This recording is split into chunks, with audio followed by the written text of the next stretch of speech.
Да, първи номер. Какво се случва в България?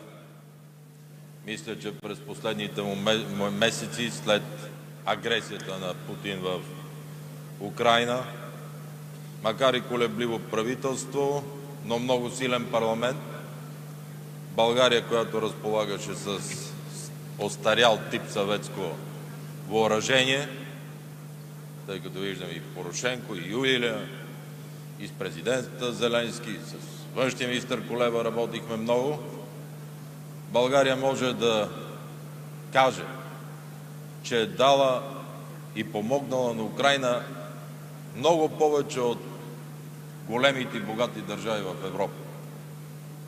С боеприпаси, точно такива, каквито им трябват, с бронетранспортьори, с танкове, с артилерия, с всичко, което българският парламент реши и изпрати за Украйна.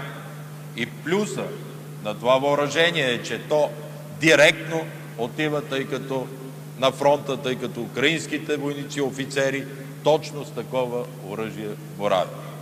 Така че мога от името на България да кажа, че при тази кръвопролитна, абсолютно гадна война България направи повече от много, много държави с по-големи възможности. Не мога, видях и колегата Мицотакис, през този период диверсифицирахме България от руската газ, от руския петрол, от руското ядрено гориво и започнахме строителство в следващите няколко месеца на 2 ядрени мощности на новите реактори IP-1000 Westinghouse.